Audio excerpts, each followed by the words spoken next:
Pig X, ideas in the swine industry worth sharing. Welcome to Season 1 of the Pig X podcast. I'm your host, Delaney Howell.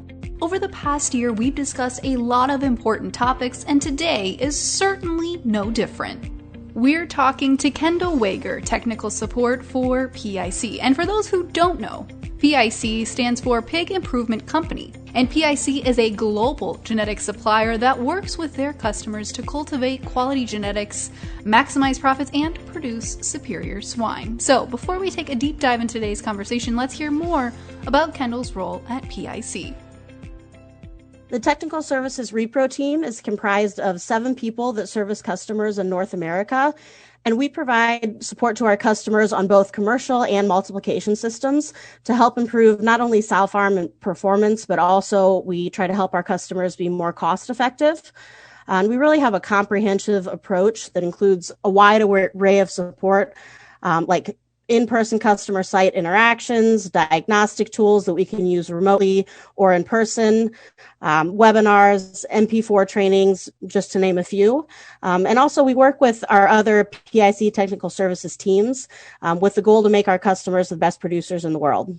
Another resource that PIC offers, which segues us into today's discussion, are their informative road shows, which for a number of years PIC has been holding these events across the U.S. to help their North American customers understand developing topics in the industry, pointers on how they can improve their operations, and so much more.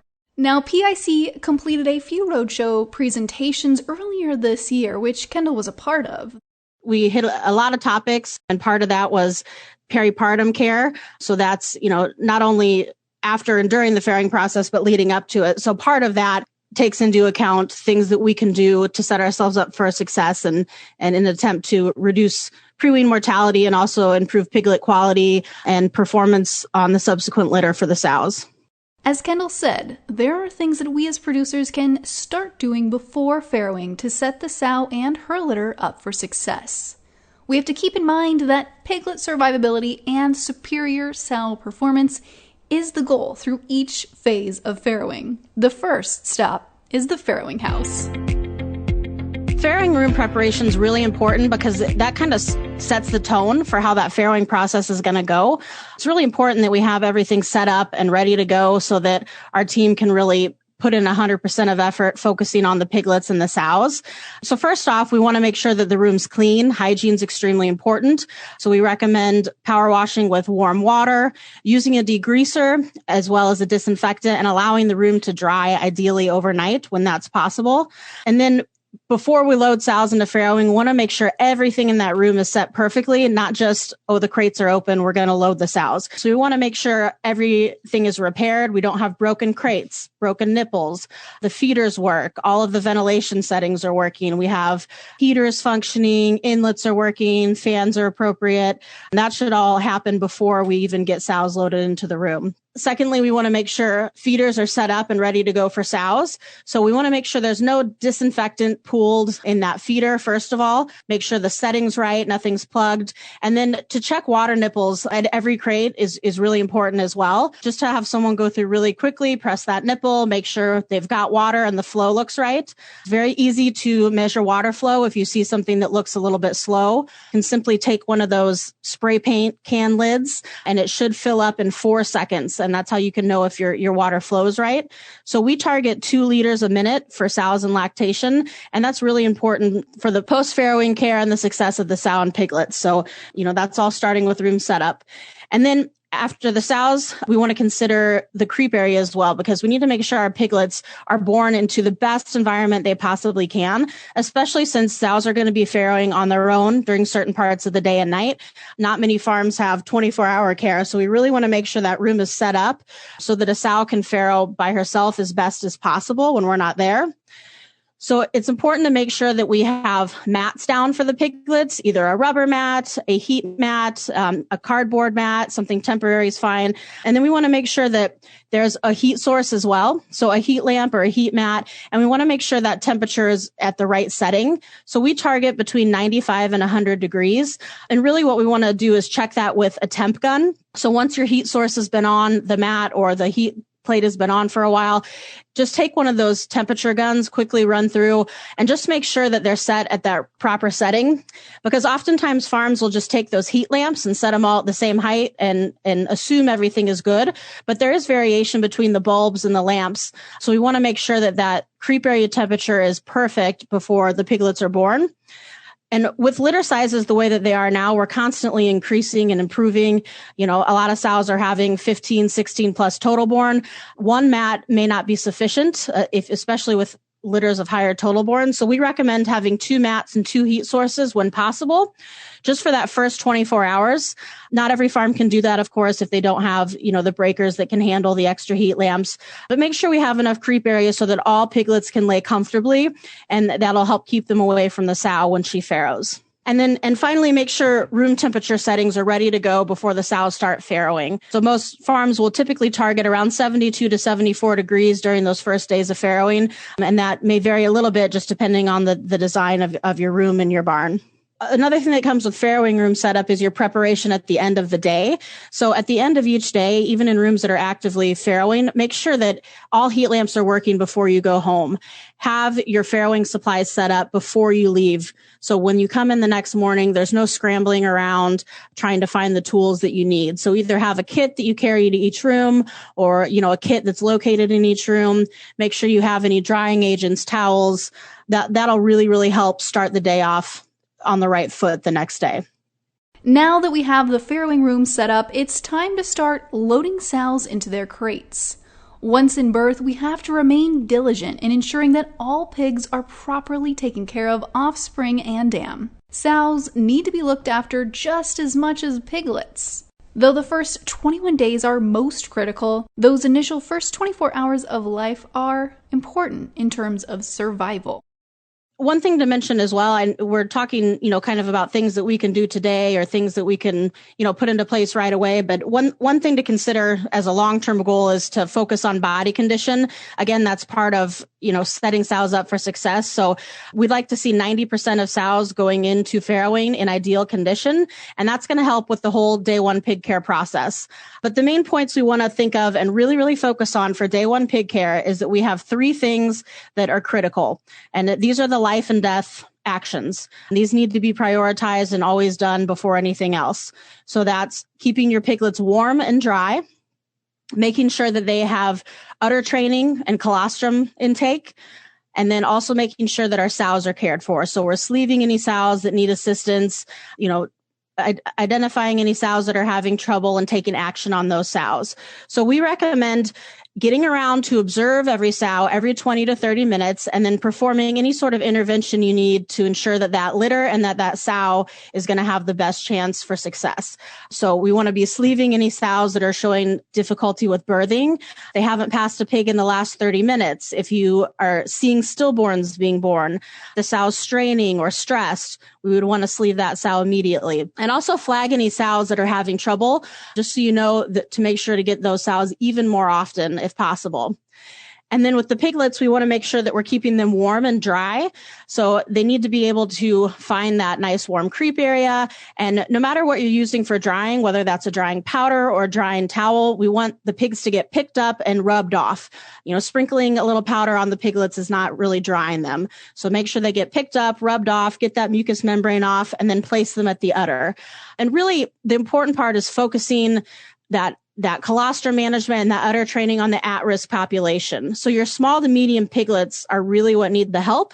When that pig's born at 4 pounds, they're going to walk around, get right on a teat and probably be okay.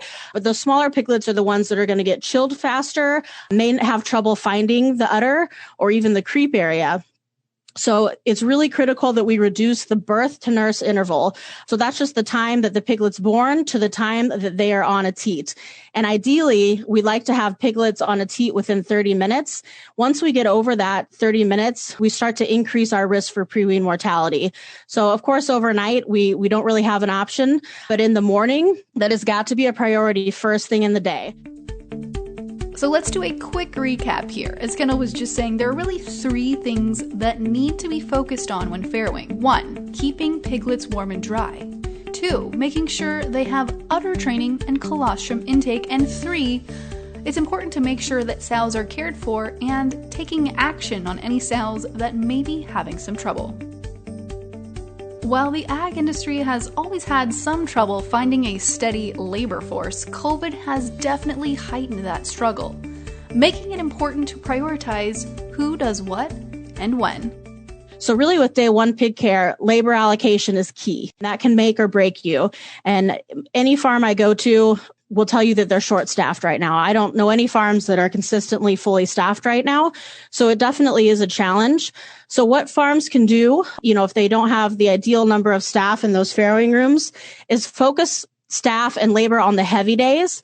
Can you pull someone from weaning for 1 hour? Can your breeding crew spend 20 minutes drying off piglets before they go feed the gestation barn? We really have to think smart and make sure that in that first 30 minutes to an hour of the day, we're addressing every single sow as quickly as possible. So piglets need to be warm and dry. So we need to address any piglets that are challenged or chilled, get them to start nursing, and sleeve any sows.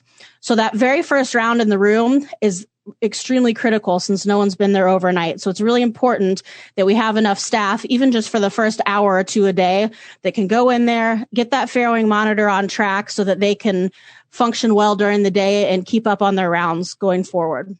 All right, now that we've gotten through arguably the toughest part of the farrowing process, we prepared the farrowing rooms, went through the birthing process, now it's time for post-farrowing. 24 hours post-farrowing, it's important to get through the fostering process, which is a time to make sure that sows are not being overworked. Piglets are put on functioning teats, and during this time, piglets are placed on functioning teats with the intention of just evening out litter sizes to ensure that the piglet is on a suitable sow. But once we move past this step, we fully enter into post-farrowing, where we need to be paying attention to sows in a variety of different ways. First of all, to set the litter up for success, make sure you're counting functional teats. We don't want to be putting extra pigs on a sow when she doesn't have the teats to support them.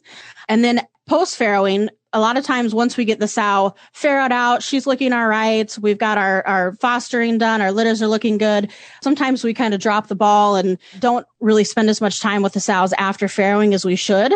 So that first 24 hours, we want to make sure that that sow is up, eating and drinking. We recommend taking a rectal temperature on all sows that farrowed 24 hours post-farrowing. And this is really important because a lot of times that thermometer is going to pick up a fever when she hasn't even shown symptoms. I go through and do exercises with farms where we all observe sows and say, which ones look sick or which ones are off feed. And then we take a temperature and you will almost always find sows that have high temperatures that are not showing signs of illness yet. So by the time that sow is sick or off feed or showing signs, it may be too late for that litter to thrive. Post-farrowing, don't drop the ball. It's pretty common for us to turn all of our attention to piglets post-farrowing, but don't drop the ball. Make sure that the sow is well observed and cared for as well. Try to pay special attention to sows for especially, again, those first 24 hours post-farrowing, because if a sow isn't happy and healthy, we may have missed the mark to ensure that the litter will thrive. And then we want to make sure we're getting sows up twice a day once farrowing's over, because not only is that going to encourage her to eat and drink, we can check and to make sure she's not lame, she doesn't have mastitis, and there aren't any other underlying issues that could be causing that litter to fail. And then having access to fresh feed and water 24 hours a day is a must. So once that sow farrows, we'd like her to have as much clean, fresh feed as she'd like to eat. So keeping those feeders cleaned out every single day, adjusting feeding settings, so she's not getting a whole bunch of feed or not enough. And then making sure that those water nipples are working, they're accessible to the sow, and that they're at the proper flow rate. And then also identifying any piglets in need. So around that 3 to maybe 7 day range, that would be your first time to identify and take action on fall behind pigs. So you don't want to wait until piglets are really, really skinny and falling off before we take action. So prompt identification of those piglets is a must to reduce pre-wean mortality, and making sure that we get them on the right sow. So the earlier you can identify those and get them on a high quality sow, the more likely they are to recover.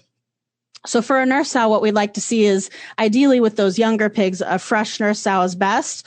And we recommend having a young parity that's not a gilt. So think, a P2 or P3 docile sow with a really nice underline, small teats, that's your perfect nurse sow. So making sure we're identifying those and creating a whole new litter on that sow. We want to make sure that we're not mixing, older pigs with newborn pigs. So only to group together those fall behind pigs.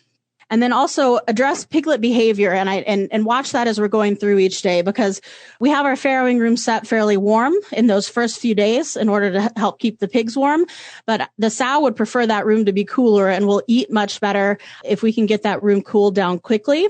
So we recommend having your room temperature settings at the lowest setting by 10 days of age on the piglets. So that may mean you have to start bumping the room temperature down just at the end of farrowing or when there's still a few litters left to farrow in the room. And just keep an eye on those piglets. So watch the behavior and how they're laying, because not only are we adjusting room temperature, but we need to adjust heat sources as well.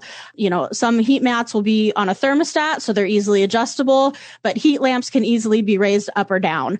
So if we see piglets that are huddled up under a heat lamp and cold, maybe with that lamp is still a little bit high for them. If we see piglets spread out all over the crate, not laying on the mat or using the mat as a toilet, basically. So if it's getting soiled, they're not wanting to lay under that heat lamp. So making sure that we're raising lamps, and especially in the warmer months, there may come a time and an age where you have to actually shut those off just to make sure that piglets stay comfortable. Even though this process is certainly a lengthy one, we have to be diligent in order to maintain a happy, healthy herd. Simplifying what we discussed today, there are some overarching tasks that must be done for individual sow and piglet care. Individual sow care is critical, making sure that we're identifying the sow checking the sow every single day, identifying any issues, if they're not eating, if they're not milking well, if they're sick or they have fevers, and then also paying attention to the whole litters. So we want to make sure when we're walking through feeding, we're not just going through the motions. Make sure that we're observing every litter and sow every day and taking action promptly to ensure that they have the best success during the lactation process. Wow, we've certainly covered a lot of ground today, so it's time we summarize the materials that producers can take back to their operations. Number one, make sure you're set up for success. So that farrowing setup is critical. The way we prepare for farrowing is going to reflect the success of the lactation period. So quality and consistency of room setup and preparation is key. Keep your piglets warm, dry, with full bellies. And individual sow care is critical as well. So always observing the sows and the piglets post-farrowing. Make sure that feed and water is top priority. And just observing sows every day and identifying issues promptly and taking action once they're farrowed. From farrowing to weaning, there are many critical steps producers must take to guarantee that sows and litters are properly taken care of. Though it may seem like a lot, it's important to remember that exceptional production is a result of proper practices. Without appropriate care, we can run the risk of losing animals, thus losing profit, which is something we'll talk about to kick off Season 2 of the PigX podcast come June. So be sure to hit subscribe as we do kick off our second season of the PigX podcast, which I promise you is going to be even better than the first, with more insight into this project, as well as a few special episodes we have in the works. Until then, I'm Delaney Howell, and this does it for Season 1 of the PigX podcast.